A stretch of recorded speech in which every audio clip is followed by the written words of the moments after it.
The Mets absolutely, I think, screwed this up. Right. I don't think this is what they wanted. I don't think this is what they expected. And ultimately they messed around with Edwin Diaz and they should have never let him talk to anyone, much less the Dodgers. I really was like annoyed and pissed a couple of weeks ago when I was like, I can't believe this guy left. He didn't come, he didn't even give the Mets a chance. But kind of hearing like what went on here, I can't really fault Diaz for what he did. So I don't know, like maybe a little golf clap when he comes back, right? I'm guilty. I'm one of the idiots. I felt like Stearns decided they were going to cut payroll, and I feel like this is Uncle Stevie stepping in, taking it personally, and I think Uncle Stevie is ready to spend.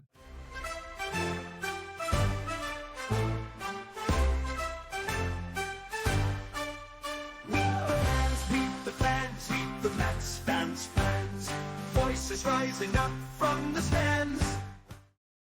Welcome back to the Meet the Mets Fans podcast. I'm your host, Stefan, and I'm here with my co-host, Justin Sid. What's up, guys? Welcome back. What's up, boys? How we doing today? What's up? Slow rolling pace here with the offseason, but the Mets, since our last pod, have made an acquisition. That acquisition is Luke Weaver, 2 years, $22 million, making this bullpen just a little bit stronger. What are you guys' thoughts on the Luke Weaver signing?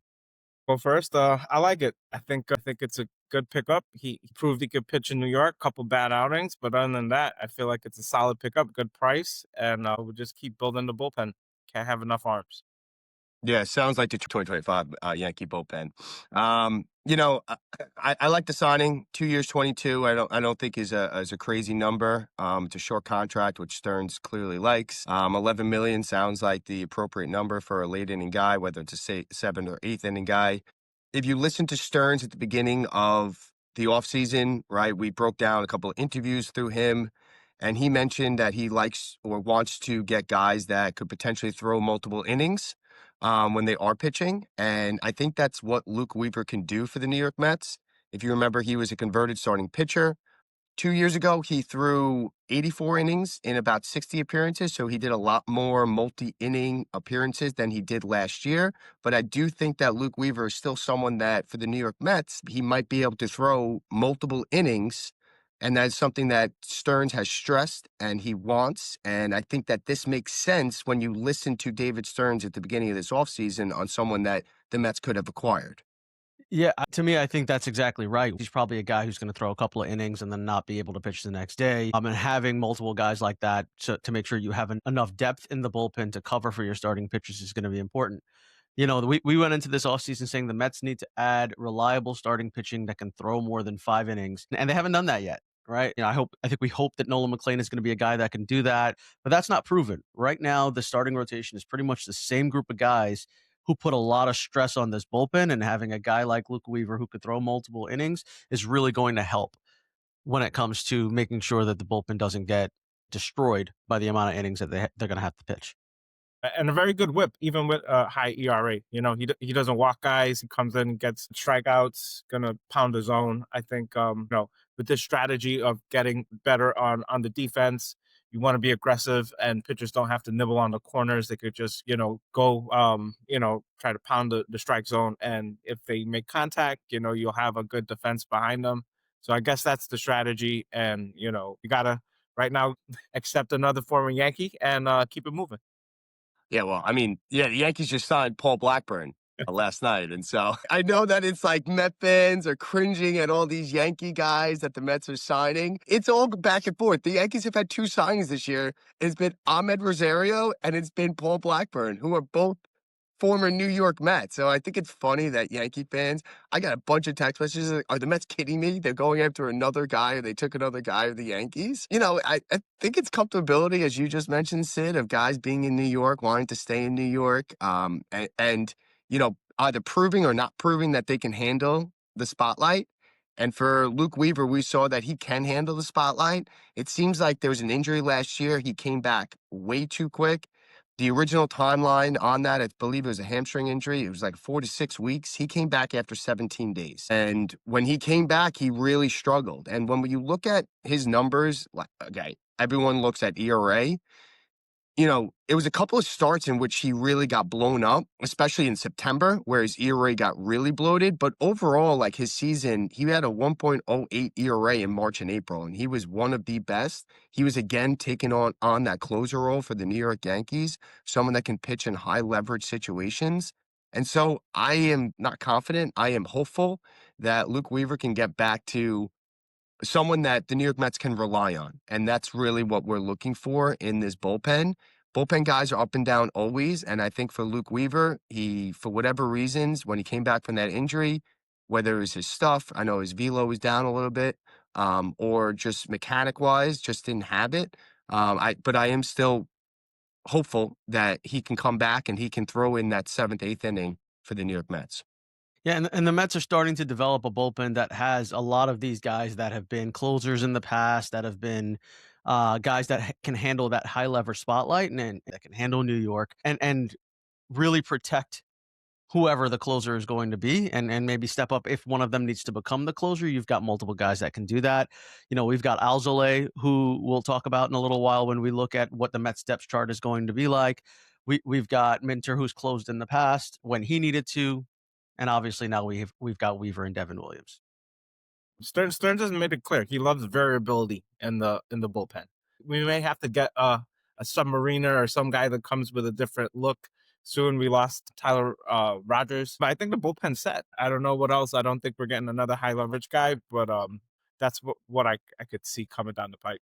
Yeah, when you look at how much money the New York Mets have spent on the bullpen already, between Devin Williams, Luke Weaver, AJ Minter is making $11 million this year. He opted into that contract. And so when you're looking at that, you're looking at almost $80 million for just your bullpen. And so I do believe, like you said, Sid, it's probably done. I don't believe that they're going to go out and sign like a Pete Fairbanks. The only thing I could see is if maybe it's a trade going on and there's another reliever that's put into that like trade. I would love for with the Brewers, right? McGill, San Diego, they've been messing around with Morjan potentially. I don't believe that Mason Miller is going to be someone that the Mets are going to be able to acquire, right? Especially with how much prospects you're going to have to give up. That's a possibility is through the trade, but I believe for free agent wise, I don't think the Mets are going after any of the high end guys. And I really think there's just really Pete Fairbanks left at this point anyway.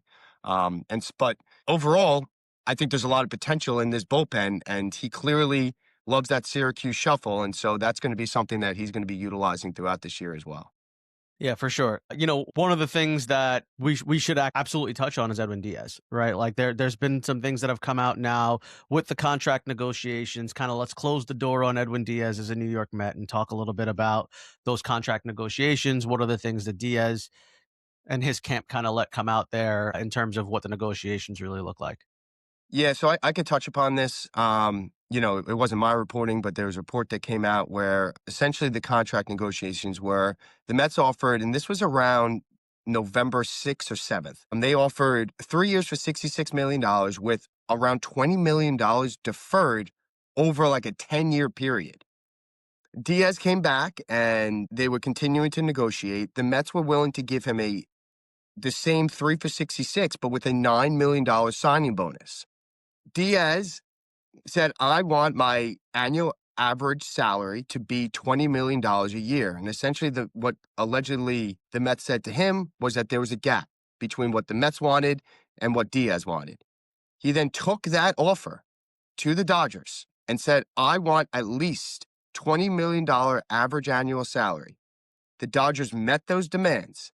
Diaz looked at the Dodgers and said, this is what I asked for. They gave it to me. How could I not now take this deal? And so when people are like, oh, he never went back to the Mets, the Mets were shocked. They couldn't believe that Diaz left.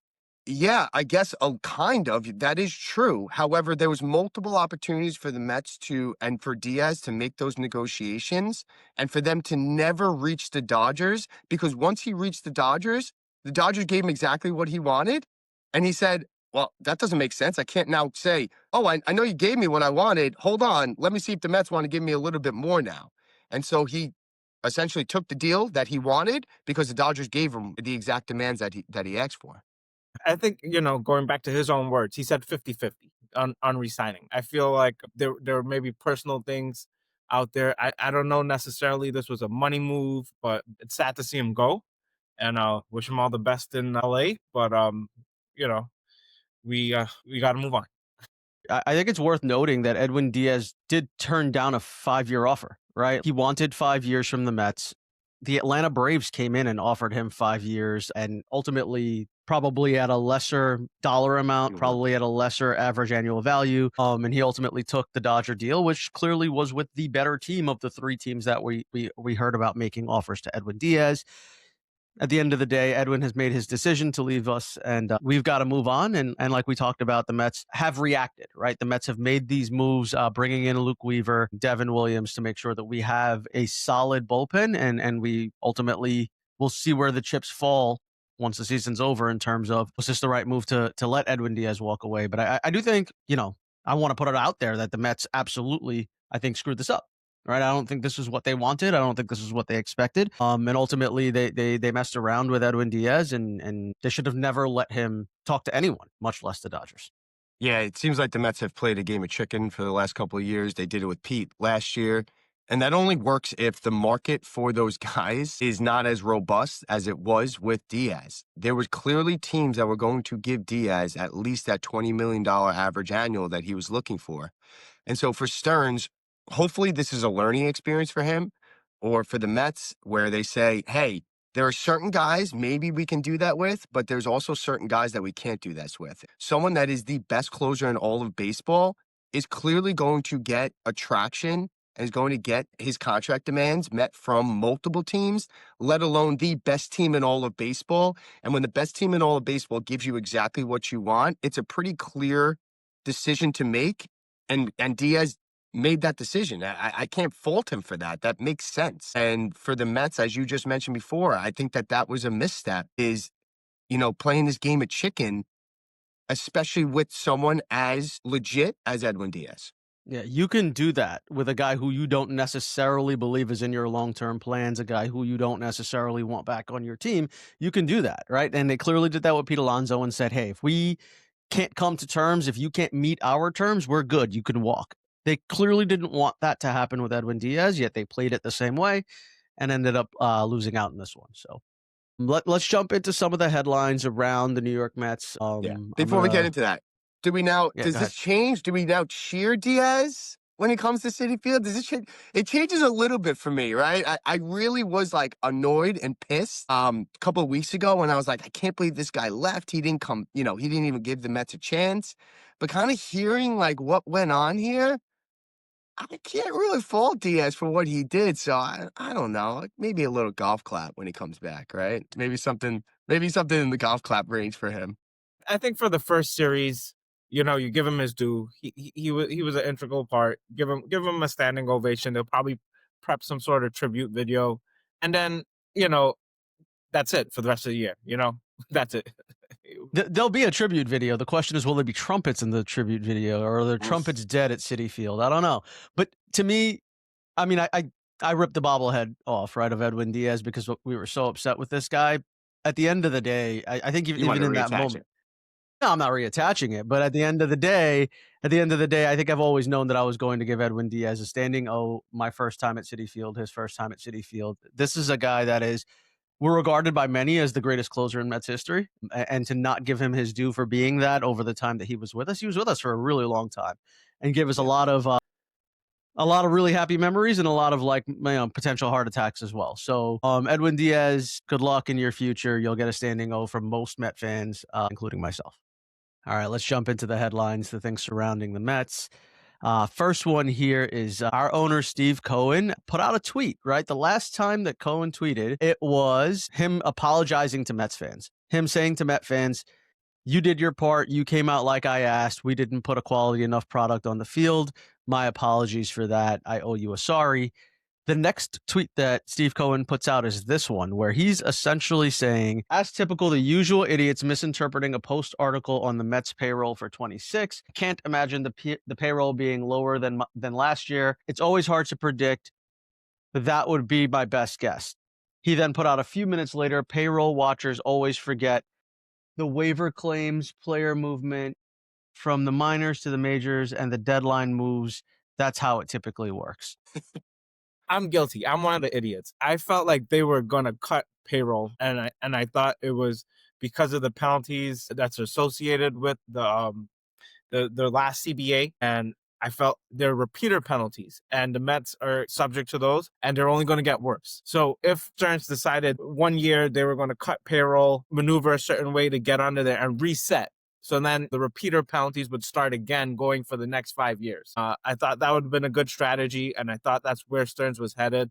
Maybe that's where he actually wanted to go, just so he wouldn't get a 10 spot reduction in his draft order and taking away of international signing bonus money. And I feel like this is Uncle Stevie stepping in, taking it personally, and opening up the bank book to let Stearns do whatever he wants to do. I felt whatever kind of parameters that were set before are now out the window. I feel like this is a personal thing, and I think Uncle Stevie is ready to spend.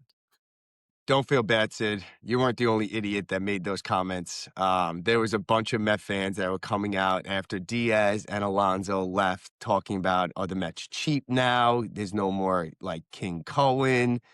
Is this about payroll? Oh, he got his casino. He's good now. He's not, doesn't care about now spending any type of money. And you know what? Honestly, if he is calling some Met fans idiots, it's true. There are a lot of idiot Met fans out there and people speculating and not knowing and assuming and making assumptions that are just way off. I think it started with Devin Williams. I don't think you just give a potential closer $17 million and say that we're going to be cutting payroll, right? That's not something that is smart for a baseball team. A closer is kind of a cherry on top type of situation. Teams that just go out and spend top dollar on a closer, if they don't believe that they are one or a couple of pieces away, those are the moves that you make when you say, our team is here. How do we now improve it? Well, we need to get a legit closer. And so even before Diaz walked and before Alonso walked, they went out and they gave big money to a reliever. And so for me, when I looked at that, I never said to myself, oh, this must be a situation where the Mets are cutting payroll. I think this tweet, and again, tweets are difficult to interpret, but yeah, I think he's pissed. I think there's been a lot of narrative that went out there, him talking about being cheap. Steve Cohen has been in the top 2 or 3 for Mets for payroll in all of baseball since he took over ownership. And for people to call Steve Cohen cheap is crazy to me. He has spent over $1 billion in Mets payroll over the last 5 seasons. He just signed Juan Soto to a $765 million contract last year. And so if Steve Cohen wants to call a couple of people idiots for making these types of assumptions, you could do that, Steve. I'm cool with that, man. Right? I'm with you. I do think that there are some idiots out there and there's some people that are just not knowing what's going on, or they're just, looking for headlines. Yeah, I do think the idiot comment is very related to the idea that he's got his casino now and he's no longer going to spend. I think that's where he's taking it personal, as Sid said. It's not so much, is the payroll going to come in at $10 million less than it was last year? That's not the question here. I think he kept hearing repeatedly from the talking heads around baseball that he is done with this team, that the entire purchase of the New York Mets was literally to develop the land around Citi Field. And now that he's got the casino and he has the ability to do that, he no longer has the incentive to spend. And I think that's where he's calling someone an idiot, right? Like, I think there was some debate of like, is he calling the New York Post an idiot? Like, Yeah. I think if you're looking at the sentence itself, he's saying the idiots are misinterpreting the Post article, right? So that he's not discrediting the Post article for being wrong. He's saying you're hearing what this Post article is saying, and you believe I'm not going to spend money. This guy's actually going to continue to spend money, Met fans. Don't worry about it. Our payroll is going to be exactly where it was last year. And, then he gets into the details around the guys moving up from the minors to the majors and having money at the deadline to make trades and blah, blah, blah. Like, I think that's him justifying calling someone an idiot a few minutes later after he kind of thought about that. But credit to him, he didn't take it down. Like, I just looked at his Twitter right now to see if he put out something else afterwards, right before we started recording this episode. And this is still up there. He clearly stands by his words, and he's clearly a guy who gave his word to Met fans that he is going to continue to try to put a winner on the field. And we've got to believe in him and David Stearns being able to do that. That's Oh, go ahead, Sid. I would expect the payroll to be maybe in line with the Dodgers. Dodgers are at 342 million. So I mean, the Post article and people interpreting the payroll, he's right. There's a lot of factors that play to get to that number, and that number may not be truly reflective of what we see that's posted because there's all these different things that he mentioned. But right now we're number two. We're number two in paying the luxury tax, and he doesn't expect that to go down. Yeah, I think I think last year they were right around that $322 million mark to begin the beginning of the Mets season. And so if we're looking at that number, there is a little bit of wiggle room, but I do think that there's going to be some trades that the Mets are going to make that are going to hopefully clear up some of that payroll, right? Whether it's McNeil or it's Senga, but that is a way to kind of clear up some of that salary if they do want to make some additional acquisitions. Sid, you talked a little bit about international signing bonus money. This next headline is from Joe DeMayo commenting on a reporter, Romero's tweet that they put out there about a international prospect from the Dominican, a shortstop named Wandy Asaihen, opted out of his contract with the New York Yankees, which was just over $4 million, and agreed to sign with the New York Mets for $3.8 million, a little less money. This is another guy that the Mets are bringing on to their minor league system that is highly regarded, and taking him from the Yankees, just a little cherry on top. Yeah, they wanted to start the narrative that we want all the Yankees old players, but we want the players that haven't even played for the Yankees yet. We'll take those too. We're not going to discriminate. Excellent haul. I feel like one thing that we could count on for the Mets is that their minor league scouting team is pretty stellar, and we've gone from one of the worst farm systems to probably one of the best, if not the best. And a move like this just kind of shows that these young kids want to be in a system that would allow them to succeed. And I think that's what the Mets do. And they try to do right by their players, give a lot of the prospects the support. I think this started years ago with the academies that the Mets set up in the DR and other places, Venezuela, to get these young 16-year-olds lined up, get them integrated into the lifestyle of a pro baseball player at a very young age, the training, the nutrition, top notch. And that again is things that you don't see for years later, but they do factor in. And I think the investment in that is paying off, and we're seeing it. Francisco Alvarez, Ronnie Mauricio, guys that have come through this. And again, the Mets do invest. And I just think this may have just been a decision where this young man felt more comfortable with the Mets. Yeah, I heard that the Yankees let go of their international scouting director, this guy Donnie Roland, who's been with them for years now. And the verbal agreement that this kid made was with Donnie Roland. And allegedly, when they let go of Roland, is when this guy kind of said, like, hey, I'm going to actually rescind this agreement. Now, I find it really weird, like the way that this happens. First off, this kid is 16 years of age. I think it's wrong already, the way that they kind of poach these kids. They're offering and throwing a ton of money at them. $3.8 million for a 16-year-old and making this verbal agreement. I don't understand why they even have these verbal agreements in place if at any point they can just rescind this. Now, this happened with the Mets with Juan Soto's younger brother, Elian Soto, I think his name was. But there was a verbal agreement with the Mets a couple of years ago. He then rescinded that. He went to the Nationals. So it seems like this has happened before. It sounds like it's a good thing for the Mets. This kid is highly regarded. Now, again, he's 16 years old. Who knows what he's going to come from? But if you remember last year, the Mets made a huge commitment to Elian Pena, and that was about $5 million. Now, apparently this year's class is much deeper and a little bit better than last year's class. And so even though the Mets only gave out $3.8 million, he's apparently regarded as a higher prospect as the kid that they got last year. And so he's going to be plugging in.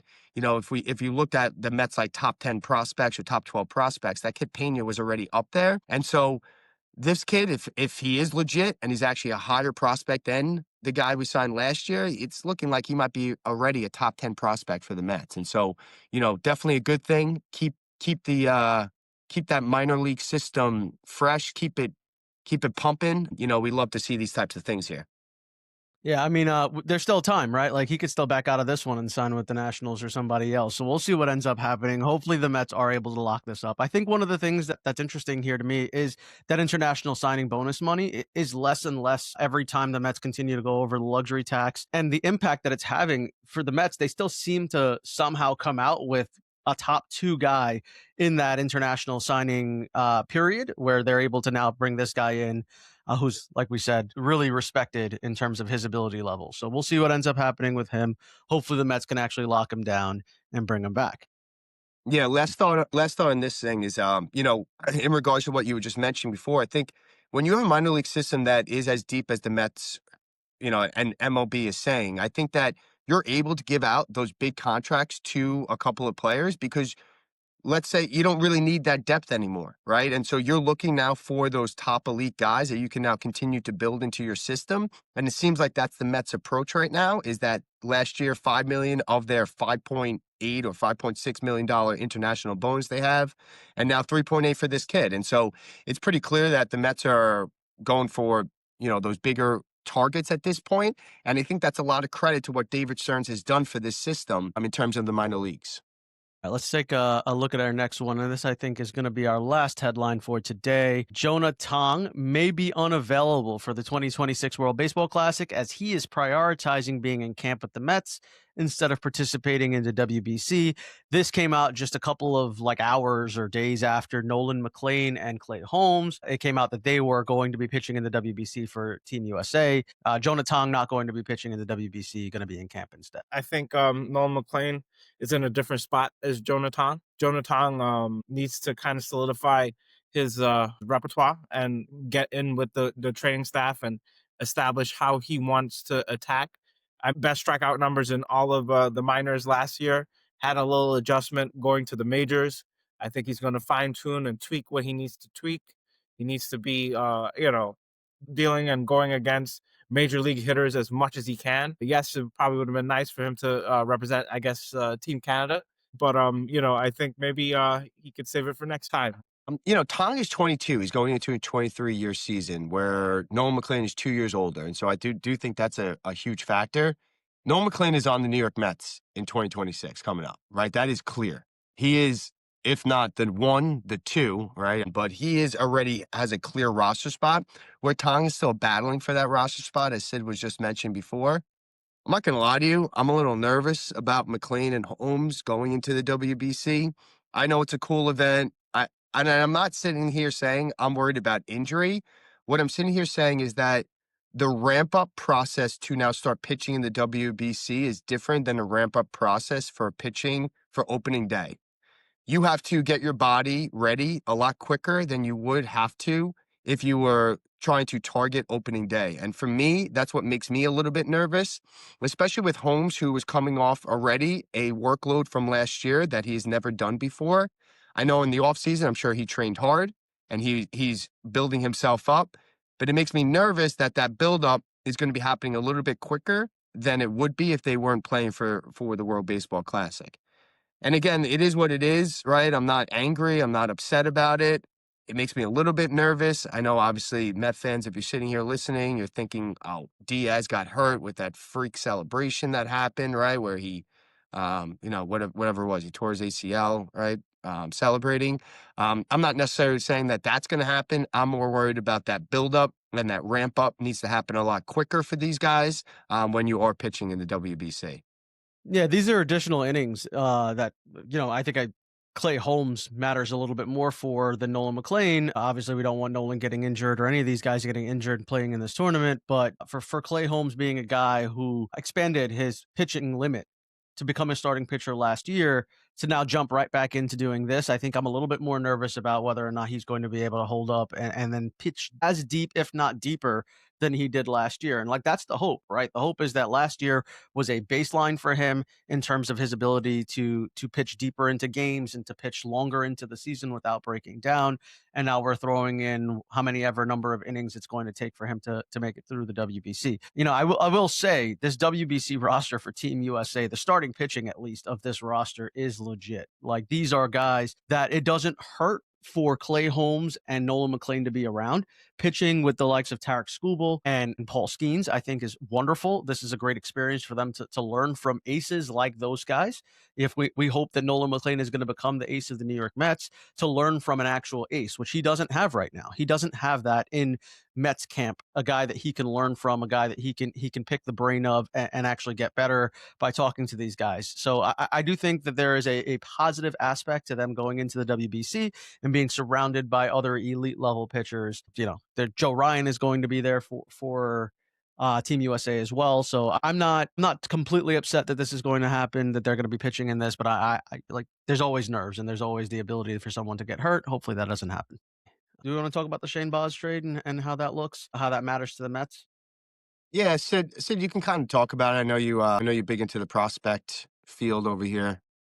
Yeah, I felt like it was a good haul for Bonds, and it would probably require a similar haul of prospects for the Mets, which the Mets farm system is definitely better than the Orioles. But I mean, Boz is a guy that had injury issues.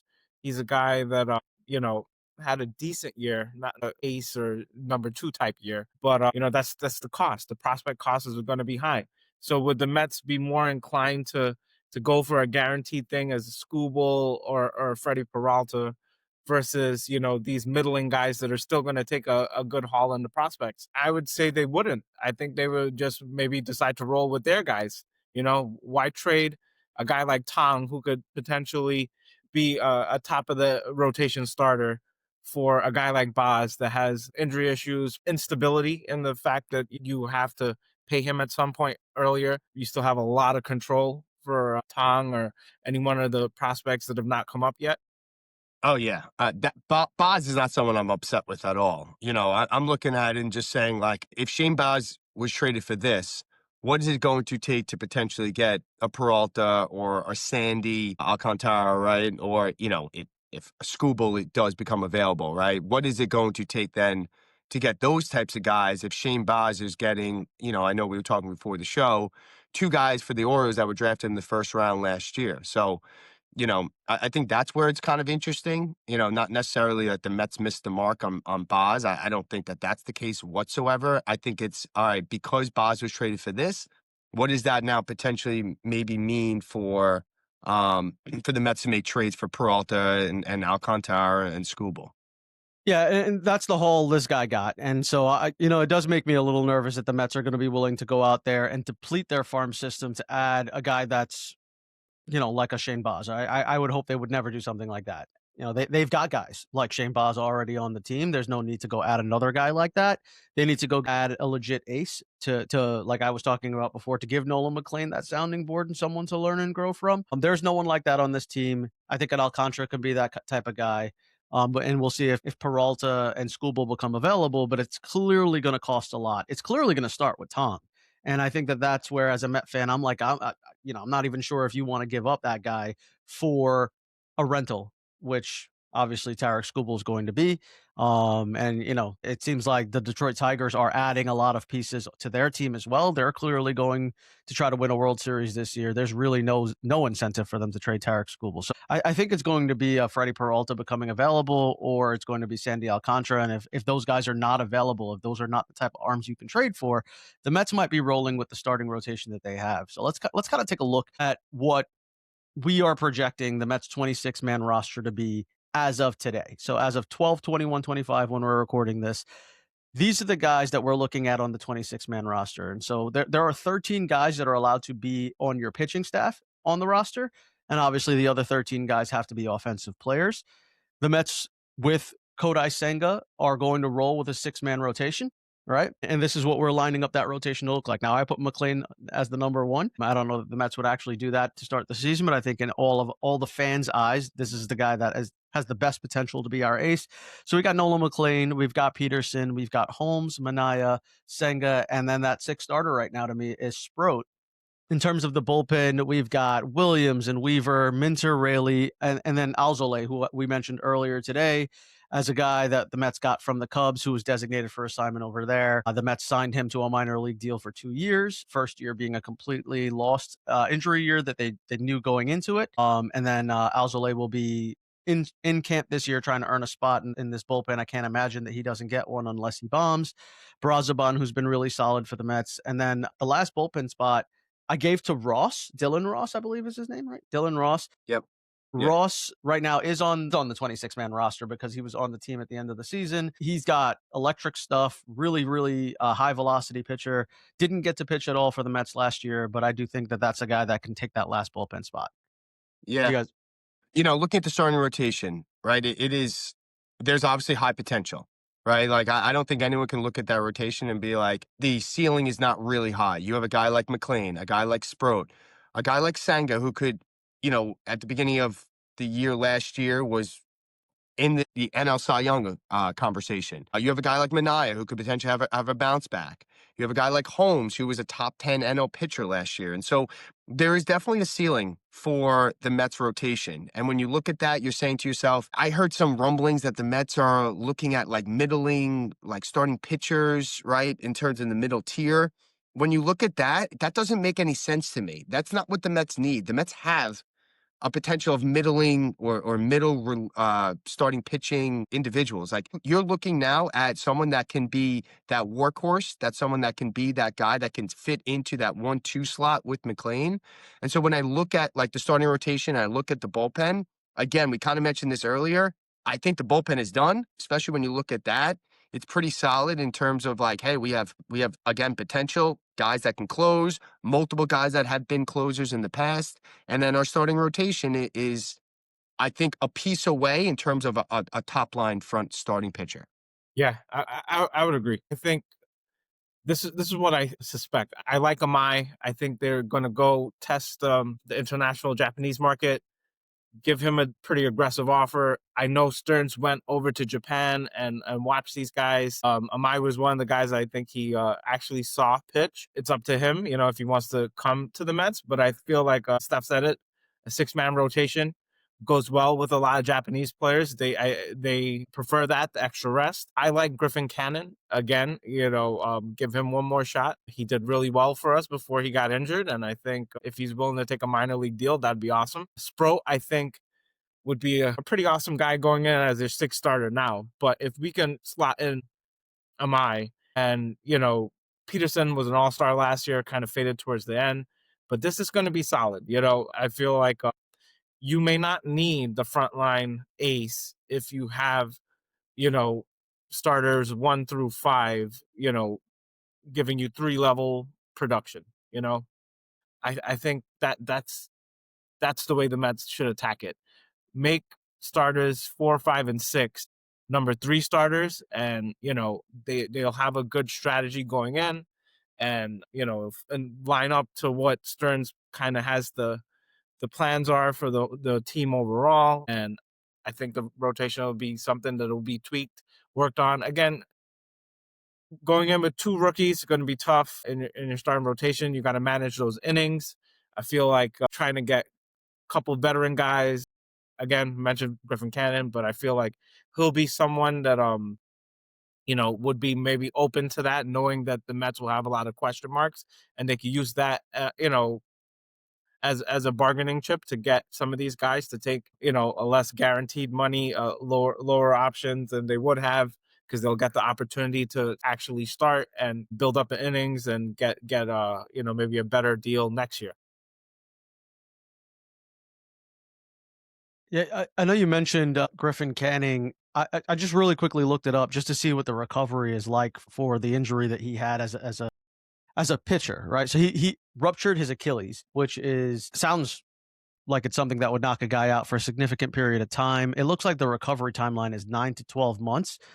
This happened for him back in June of 2025. So we're looking at a guy that's probably not available until June of 2026 by the time he's recovered and able to ramp himself up, give himself a spring training that he'll probably start doing in like April. So maybe he's back in June, July of 2026. I can't imagine that he would say no to a minor league deal with the Mets where he can stay in the comfortability of being with a team that really had him excel. But he is another one of those guys that the Mets brought in I think we all looked at and said, like, that's not going to go well. It went fairly well, but he did start to fade before he got injured, right? Like, that's not the guy to me that's gonna make or break this team. I don't think it's a bad move. I think it's a nice depth signing, another guy that you can have in the minor leagues, waiting to go in case you need him. He can clearly come in and pitch out of the bullpen when you need that as well. So I don't dislike Griffin Canning as an idea, but it's definitely he's not going to be opening day ready. Yeah, I'm with you on that. When you look at like this roster right now, I think the biggest glare or the holes right now are clearly with the offense, whether it's first base or left field. And so I think we should take a look at, the potential free agents and see like what is still available out there. Because to me right now, like when I look at this roster, I see what you guys are saying. But to me, the biggest glaring holes right now are definitely first base and left field for this team. Yeah, and just really quickly on that lineup, you guys can kind of see it on the screen, but for our listening audience, we've got Alvi as our number one catcher, Terenz on the bench. We've got Vientos as our first baseman, although I guess Polanco could be there and Vientos could be the DH. Marcus Semien at second base, Brett Beatty at third, Lindor at short. Jeff McNeil is the starting left fielder of this team at the moment. We've got Tyrone Taylor in center field. And Juan Soto in right field. I have Polanco DHing. And then we've got guys like Mauricio and Acuna on the bench. And there's one more bench spot that I didn't necessarily assign to anyone, imagining that will probably be Carson Bench. But if he's on this team, then he's in one of those spots. He's either in center field or in left field. And Tyrone Taylor, I think, is going to move to the bench. So I agree. This starting lineup is not good enough right now. It's not good enough when you've got a rotation of number threes, a bullpen that's pretty decent, and a lineup where you're looking at first base, left field, and I think center field as well, saying like that this is not good enough in terms of offensive production. Tyrone Taylor is a damn good defender, and I love him out there. If he's your number 9 hitter, I think you can live with him. But in this lineup, he's probably your number 9 hitter, but your number 8 and your number 7 hitters in this lineup are also not great hitters as well. This offensive lineup is not going to put together a ton of runs to the point where your starting rotation can be what it is. Let's take a look at the updated list of free agents that are out there right now. If you look at that reliever section down there, the guys circled in orange are Devin Williams and Luke Weaver. Those are obviously the Met ads. Almost every other reliever on the market is crossed off. Pete Fairbanks, Kirby Yates, and Hunter Harvey are still out there. The starting pitchers, a lot of the outside of Framber Valdez and Ranger Suarez and Zach Gallen, there's a lot of another set of 2s and 3s that are out there that you can add. But let's take a look at those hitters that are still available. Where do the Mets go from here in terms of offensive production? Yeah. I don't think Kyle Tucker is going to be someone that the Mets are going to get. There was Passan went on yesterday on the radio and was talking about Kyle Tucker's market. It's pretty robust. Mets are hesitant right now to be giving out a long-term contract for him, not necessarily because of money, right? But because, yes, he's a great hitter, but when you look at his stats from last year defensively, his defensive metrics plummeted outs above replacement, right? He was like ranked like 25th for right fielders, and we already have a right fielder who is not great out there already. And so I don't think that they're going to give big money to another player that is a potential liability in the outfield. His sprint speed was way down for Tucker again. And so it could be a combination of him getting injured. I know he had a leg injury last year, or him just getting a little bit older and on the decline and trying to stay healthy and maybe not giving it all 100%. So when you're looking at like what the Mets need a left fielder and they need a first baseman out there. I think they're going to have to get creative when you're looking at like who the free agent targets are. And I don't necessarily know if it's going to be a free agent that the Mets are going to have to acquire in order to fulfill that. It's been a lot of speculations with trades that the Mets are heavily involved with the Padres, right? Ramon Laureano is someone that's name has popped up a few times. I could see them maybe grabbing one more free agent, but I can't imagine them signing 2 more free agents. I think it's going to be maybe a potential free agent and then a trade for that other spot, whatever the case may be. Yeah, the name that jumps out, I agree with everything you said, Justin. Name that jumps out is Ryan O'Hearn. I feel like it's a guy like that via trade or signing that we would get. Some guy with a little versatility. That's what Stearns has been echoing all offseason. Could play the outfield, could play first base. Bregman's always interesting to me because I felt like he'll be anchor at third base, but it looks like they were very satisfied with what Beatty did and kind of moved on. So I felt like that would have been a possibility for us to kind of go after. And then they fixed second base, so you can't even move Beatty to second base now with Simeon getting a tremendous defender there. So I think Bregman's off. Bo Bichette, awesome, but I don't see that happening. Bellinger's the other guy. I feel like he's going back to the Yankees. That park's perfect for him. Mets Yeah. could probably, offer a little bit more, and he could again stay in New York, and we could go perpetuate the narrative that we just keep taking Yankees. Fine by me. But I mean, that's I think we're pretty much set in the free agent market. Whatever else I think we'll do would be via trade. Which then leads me to Akamoto, Kazuma Akamoto, who his signing date is just after the new year. It's right at the beginning of January. And that's a guy who is regarded very much so as a better defender than Murakami is, and could quite possibly be where David Stearns has his eyes set. So we'll see what happens there. In terms of all of the other guys, I've mentioned before, Ryan O'Hearn is the one first baseman I would love to see the Mets get. But at this point, I don't know that O'Hearn offers the offensive thump that the Mets lineup needs to protect a guy like Juan Soto. And I think that's what's missing here. We don't have someone that's protecting Juan Soto in this lineup. That's what makes me super nervous. And when we didn't fix the starting rotation issues and we didn't make our bullpen that much better than it was last year, I don't know that this team is primed and ready to do much better than it did last year, but they only need to do one game better in order to be a playoff team. So there's that. Yeah, I just like kind of wrote out the lineup myself because I was thinking the same thing. And you're looking at either Simeon or Polanco or Vientos as your four hitter, like plugged in behind Soto if you keep him in the 3 spot. And so that is a little scary. Soto's going to walk 200 times. It's something that Soto, prior to signing with the Mets, like mentioned and talked about, is who's going to be protecting me because he cares about that. Not necessarily because I can't do it myself, but because he knows teams are just going to avoid him. And so, yeah, I'm with you on that, saying they definitely need to have someone that can plug in and be a threat offensively. And for me, that makes me a little bit nervous when you're looking at a Simeon, a Vientos, or a Polanco as your four hitter. No, agreed. It's going to be tough. They need to get someone that could, be a threat. And right now, I don't feel any of those guys are. Using when you see that, and it's like, oh my God, can this guy hit major league pitching? I think a lot of people think that he can. The question is whether or not he's going to be willing to accept a deal by 5 p.m. tomorrow. So I do believe he's a guy that can fit what the Mets need offensively, not necessarily what David Stearns views defensively, which then leads me to Akamoto, Kazuma Akamoto, who his signing date is just after the new year. It's right at the beginning of January. And that's a guy who is regarded very much so as a better defender than Murakami is, and could quite possibly be where David Stearns has his eyes set. So we'll see what happens there. In terms of all of the other guys, I've mentioned before, Ryan O'Hearn is the one first baseman I would love to see the Mets get. But at this point, I don't know that O'Hearn offers the offensive thump that the Mets lineup needs to protect a guy like Juan Soto. And I think that's what's missing here. We don't have someone that's protecting Juan Soto in this lineup. That's what makes me super nervous. And when we didn't fix the starting rotation issues and we didn't make our bullpen that much better than it was last year, I don't know that this team is primed and ready to do much better than it did last year, but that they only need to do one game better in order to be a playoff team. So there's that. Yeah, I just like kind of wrote out the lineup myself because I was thinking the same thing. And you're looking at either Simeon or Polanco or Vientos as your four hitter, like plugged in behind Soto if you keep him in the 3 spot. And so that is a little scary. Soto's going to walk 200 times. It's something that Soto, prior to signing with the Mets, like mentioned and talked about, is who's going to be protecting me because he cares about that. Not necessarily because I can't do it myself, but because he knows teams are just going to avoid him.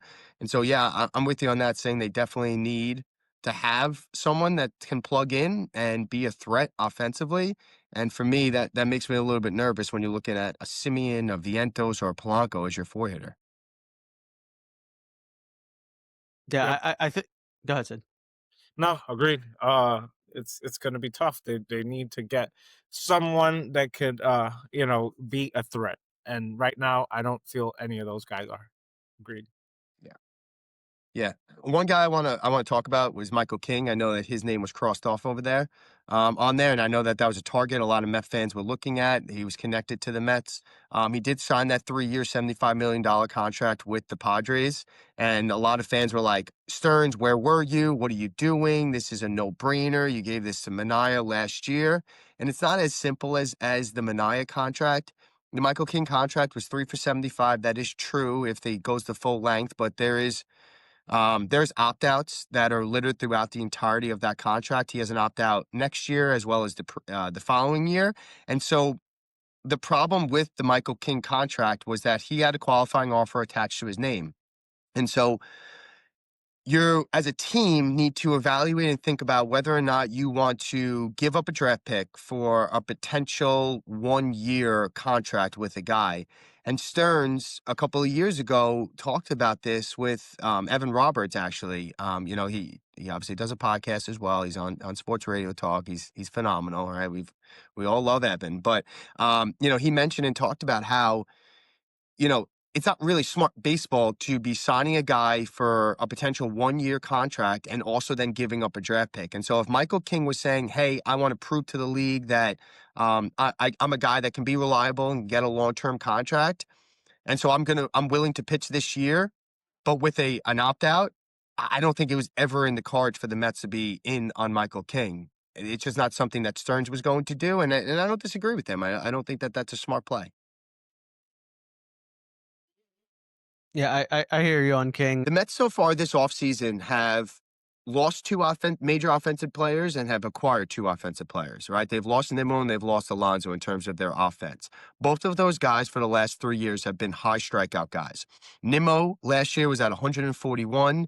Alonso was at 162. But if you look at the previous couple of years, Nimmo 158, 146, Alonso 172, 151.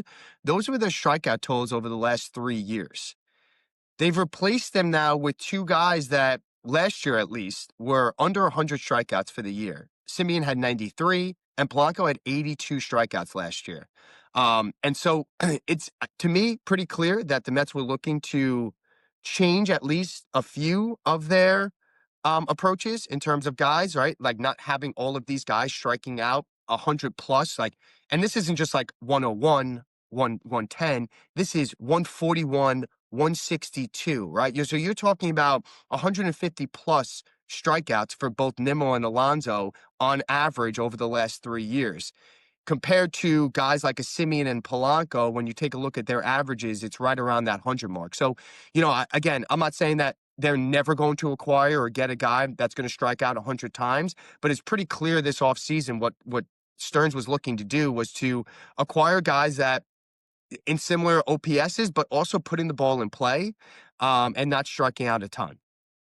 So we'll see if Murakami is a guy that the Mets would say, hey, we've already gotten rid of 2 of those guys. Now we can bring on a guy that is a high strikeout guy, and now we're not littered throughout our entire lineup with that.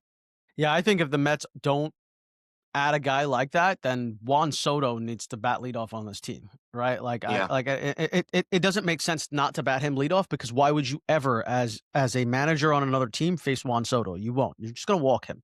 And if he's going to get walked, you might as well bat him leadoff. This is a guy that stole 40 bases last year, right? He can go out there and you've got a double to start the game, right? We Manfred rule the start of every single game by having Juan Soto walk and steal second. So to me, if the Mets don't go that approach of adding someone that can actually protect him, that is going to be a fearsome hitter behind him, then you bat him leadoff and let every team walk him to start the game. Yeah, you play the numbers game. You get maybe 50 extra at bats, for Soto. That makes our team better. If you get Juan Soto, like simple thing like that, we have to kind of just take conventional baseball and turn it on its head. And you take one of the better RBI guys, you put him at leadoff, and then you try to shore up the bottom third of that lineup with guys that also get on base, guys that can move. So, the only thing you really care about is the first at bat. Thereafter, everything you could just turn over that lineup. Soto's coming to bat, with guys like Francisco Alvarez and Tyrone Taylor. That's a little troubling, but he could definitely push Francisco Alvarez, to cross home plate, with a nice double down the line. No, I think that makes total sense, right? And the Dodgers do it with Ohtani. The Phillies do it with Schwarber, right? Those are guys have at least have been leadoff guys for those teams, and we've obviously seen success with both of those organizations. And so it definitely is something that even if they do add a power bat in this lineup, it is still something that I think the Mets should explore, because I do think it might make the most sense in terms of run production. And that's all we're looking for here at this point. We're not looking for Soto to put up 140 RBIs. Like, great, those are your individual acclimates, right? But we're looking for how we can make this offense and the Mets the best we can. Yeah. One guy I want to talk about was Michael King. I know that his name was crossed off over there on there, and I know that was a target a lot of Met fans were looking at. He was connected to the Mets.